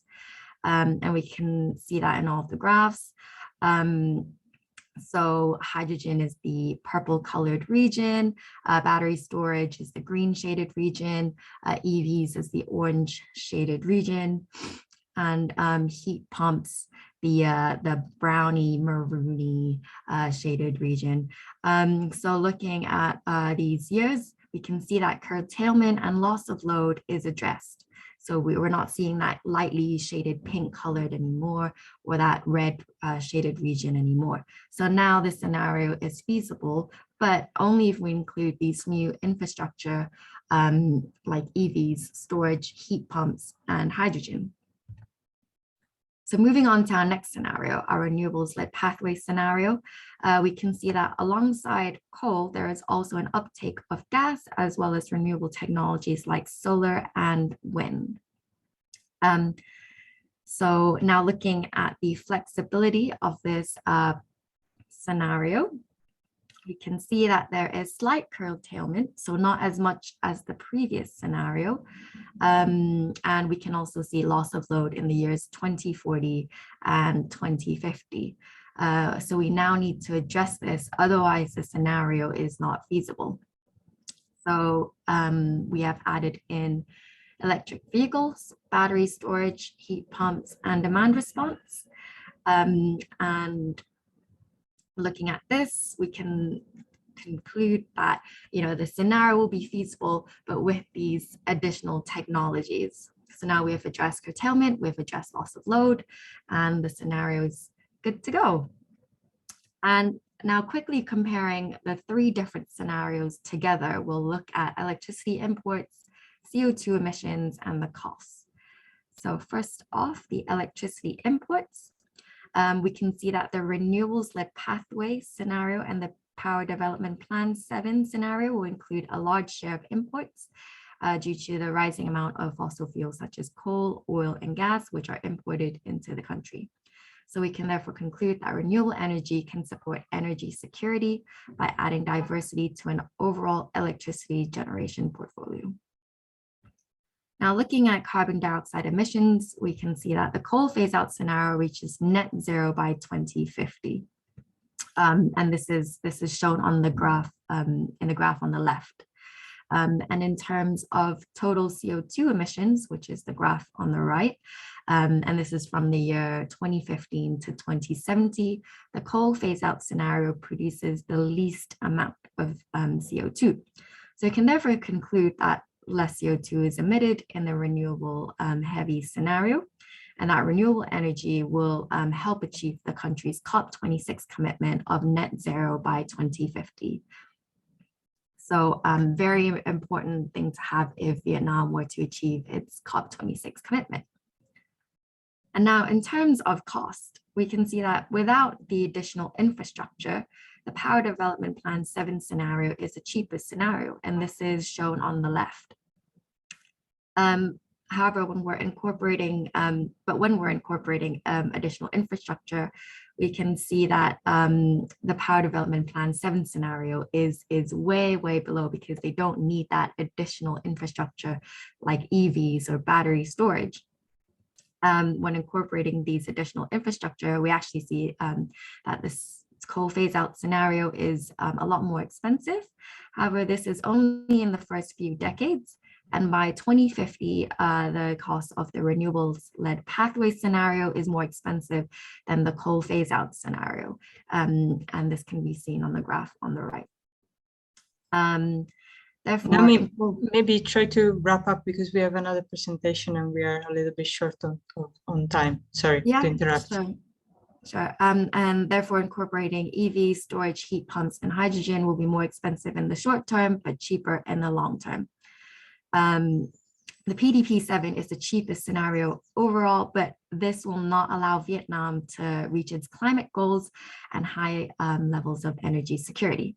So from these modeling results, a few recommendations are suggested. So I'll quickly go through them. We've developed some short-term recommendations, and the first one is to prioritize renewable energy and energy efficiency in the upcoming Power Development Plan 8. The next one is to develop a long-term energy roadmap. The third one is to integrate renewable energy and energy efficiency into the energy system. And the last short-term recommendation that modeling suggests is to ensure a shift in investment focus to renewable energy production and energy efficiency integration. Modeling also suggests the following long-term recommendations. So I'll quickly list them out, but I won't go into detail because of time restrictions today. So the first one is renewable energy prioritization. Second one, energy efficiency prioritization. Third one, EV storage, heat pump, and hydrogen uptake. The fourth one, fossil fuel phase out. And the fifth one, emission limits reinforcement. So I'll quickly go through how the impacts of this project and how I'm here today, basically. So as mentioned before, I worked on this area for my master's thesis. So at the time I was working with the UK Cabinet COP26 unit and Sustainable Energy for All as part of the Energy Transition Council.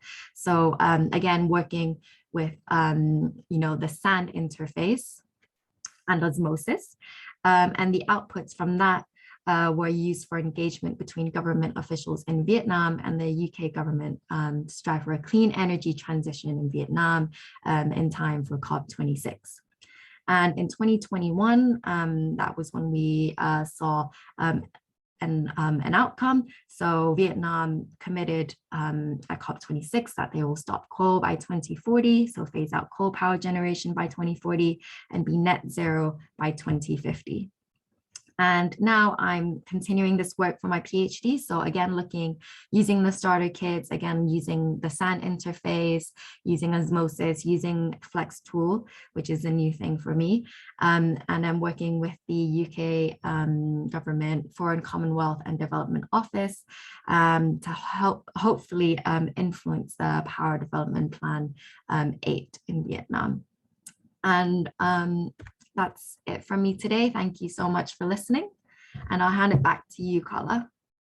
No, thanks very much, Naomi, and sorry again for interrupting, but we have another speaker here, and thanks for your presentation. And I guess now, as we are running a little bit out of time, I'll pass it straight to Dan. Over to you. Would you like to quickly introduce yourself and give us your presentation, please? Sure, yeah. Thank you for inviting me today. My name's Dan Wellesby. I am a researcher at University College London in the Institute for Sustainable Resources, and I'm also part of the CCG project, building planning tools for the power and whole energy system models in Kenya. So it's very nice to be here, and I will hopefully be sharing my screen. I mean, this is going to be hopefully quite a brief overview of the modelling work that CCG is doing in Kenya. So I'm just going to briefly introduce the work that we've been doing and the kind of co-development process of building models. And we're incredibly fortunate to have a team from the Ministry of Energy and Kenya Power in particular, who we're working with at the moment as part of the development process for these models. Sorry, Carla, I've just realized you sent me a message there. Yeah, maybe I don't think you're sharing the full screen right now. Or it's just a slide, but feel free to go like this if it doesn't work.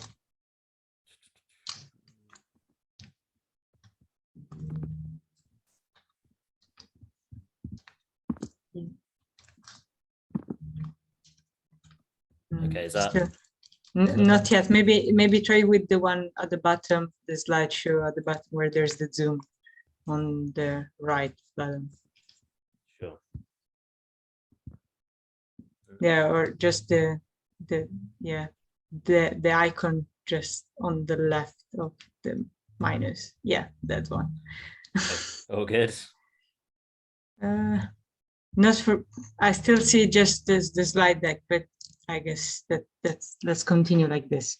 Okay. I mean, I am screen sharing, and so hopefully it will go through. But so yeah, as I said, I'll just talk briefly about the co-development within the modeling process. As I said, with the team in Kenya that we're working with, and then just talk briefly about we have essentially a standalone power system model. And then at the moment, we're currently linking the power system model that we've built in Osmosis, which is a kind of a longer term capacity planning model, with a system flexibility tool called FlexTool. So I'll just talk briefly about that, and then finally just talk about the current work we're doing in terms of full energy system modeling. So in terms of the co-development process that we've had 3 workshops already, and we have a 4th workshop at the end of April. So essentially, the first workshop that we had in terms of the team from CCG and colleagues in Kenya from the Ministry of Energy and Kenya Power, who were kind of crucial in developing the first scoping workshop, led to essentially the development of 2 models. So we have, as I said, a kind of long-term power system planning model, and then a wider energy system model, which is currently being developed. So the 4th workshop, which is coming up, as I said, at the end of April, we're going to be really starting to focus on the policy applications of the power system model in particular, and looking at linking the Osmosis capacity planning tool with FlexTool. So kind of reducing some of the limitations of using Osmosis in terms of looking into things like system flexibility and system stability. So we're looking to really kind of combine those things, and then finally discuss the ongoing development of the full energy system model. So in terms of the power system modeling, this really started with the starter data kits, which were developed by the CCG, and the paper is linked there from Allington and Carla Canone, and numerous others were involved in that, and I can circulate these slides afterwards. So those starter data kits really provided the initial data collection process, and also the overall structure of the models that we have, so what we call a reference energy system. We were then fortunate enough to get a really detailed power system database provided by colleagues at Kenya Power and from the Ministry of Energy. And this provided, incredibly detailed load and generation profiles for different generation technologies and for the demand profiles as well. And we also have, power plant level cost and capacity data and things like that. So sorry, I'm having a slight issue with my screen sharing. I'll tell you what, I won't go full screen. I'll just go. Yeah, and now we can see them. Is that better? Moving. Right. Okay, cool. Sorry about that. I don't know. We missed, I think, slide 3. If you were. Yeah, sure. Let me just go back to slide 3 then quickly. Okay. So yeah, sorry everyone. I didn't realize that that we still weren't following. So as I said, we have this kind of ongoing model co-development process, which started from the first workshop with which is essentially was a scoping workshop. And then we've kind of gradually built up the, particularly the power system model that we've made in Osmosis, which is a long-term planning tool for capacity investments in the power system. And we've also started to really kind of expand that representation out into a full energy system model. So the 4th workshop that's coming up in at the end of the month, which is super exciting, is going to look at a bit more in terms of the policy applications for the power sector, a linkage from the Osmosis capacity planning tool to Flex tool, which looks at system flexibility dynamics, or power system flexibility dynamics, and also kind of discussing further this full energy system model representation that we are still developing, an ongoing development in Osmosis. So briefly on the power system model, this was really kind of, the initial starting point for this was the starter data kits, which were developed by a big team from the CCG. And that really kind of provided the initial data and modeling structure. So in terms of a reference energy system, tracking energy flows through different technologies from primary energy supply through to end use demand side technologies. We were then fortunate enough to be given an incredibly detailed power system database, which was provided by colleagues at Kenya Power and the Ministry of Energy, which, as I said previously, provided really kind of detailed disaggregated power plant level data on costs and efficiencies, and also load and generation profiles for different technologies in hourly profiles. So from that, we were able to build this kind of very, very detailed power plant level long-term capacity planning tool. And from that, the Osmosis model then decides on capacity investments, which are then made on a least cost basis. And that's within the context of numerous constraints in the model, for example, on the deployment of different technologies. And it's really important here to say that the development of this model has been an iterative process, and it's been fantastic and incredibly useful to have. Essentially, we've kind of passed the power system model across now to colleagues at the Ministry of Energy and Kenya Power, and we have kind of regular fortnightly catch-up meetings, modeling meetings with them, and from that, we're kind of having this peer review process where the inputs are being peer reviewed and sense checked, and some of the outputs from the model are also being peer reviewed and sense checked, which is obviously incredibly helpful in terms of making sure that the model is robust in terms of the inputs and the outputs. And then finally, in terms of the next workshop that we have in Kenya at the end of April, is going to explore more in terms of the scenario development within the power sector, including constraining the model based on emissions constraints, including trying to build scenarios off, for example, the NDC commitments, and the inclusion of more renewables, for example, and then the linkage with Flex tool in terms of system stability. And then these results are kind of illustrative. So, this is kind of from more of a reference scenario, but, this is essentially, this is the impact on investments and in gigawatts on the left there. If we were to have a more optimistic trajectory of solar and wind capacity investment costs. So you can see there that if you move, if you have these kind of cost reductions going forward, which, we've already seen, particularly from kind of 2010 onwards, rapid cost reductions. What we see in the model is, increasing amounts of solar and wind capacity coming online. So the idea going forward is that we then bring FlexTool in to see the kind of, and in the previous presentation you saw, the implications for for the potential load shedding and things like that. So just briefly on, linking this power planning tool with the system flexibility tool. As I said previously, osmosis is a relatively limited representation of dispatch and operational constraints.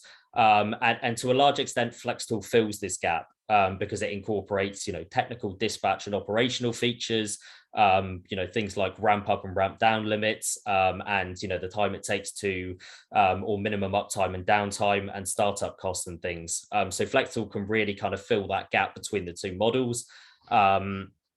And, then, from osmosis, we're then taking the capacity investments in selected years, feeding that into FlexTool, and then FlexTool can then determine, whether there are risks to, potentially loss of load or load shedding in, the given year that we have provided capacity data for. And then finally, as I realize I am quite low on time, what we've started to do, or, from the start using the starter data kits in particular, is to try and build, move away from, just looking at the power system into looking at the full energy system. And the motivation is that a whole energy system approach allows, the exploration of multiple facets of energy, economics, and environmental systems.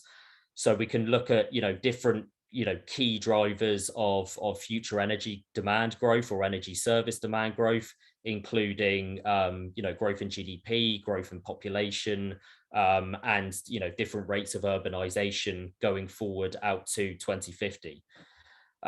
We can also look at things like energy access, and we've been working quite closely with the Modern Energy as a Cooking Service group. We've also been, as I said, there's the ongoing coordinated efforts with the Ministry of Energy in Kenya, Kenya Power, and the transport group within CCG as well, both to kind of get a gauge of, the scope of the, the required energy system model that we would need.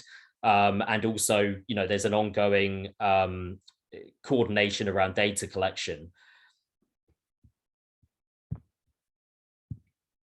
And then actually, I'm just going to skip straight to this end slide. So the idea essentially around this full energy system model, which we're currently building, is that what it allows is a much better representation of different substitution options between different end use demand technologies.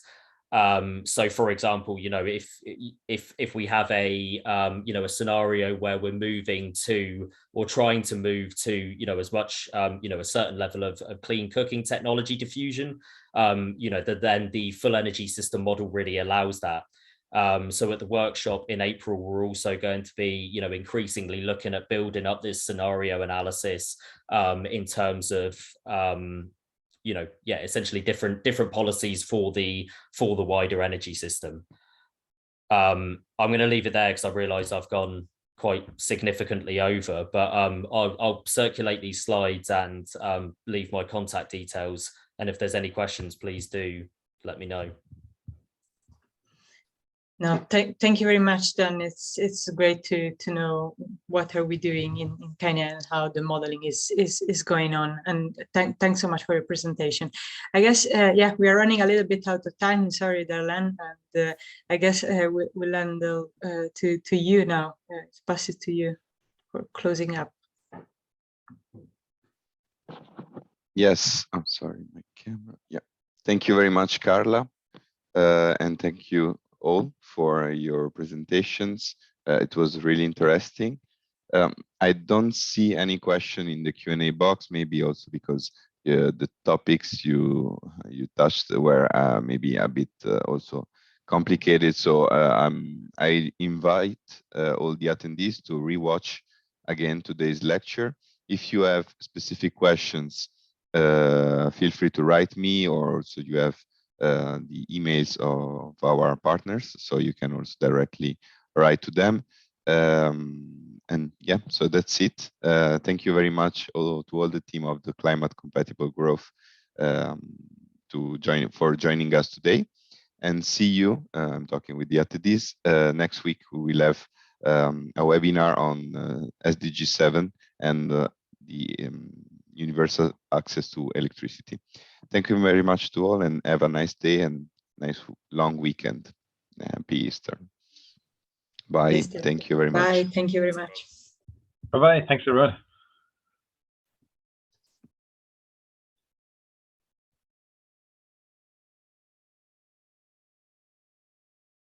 Ok. Tu es là, Marina?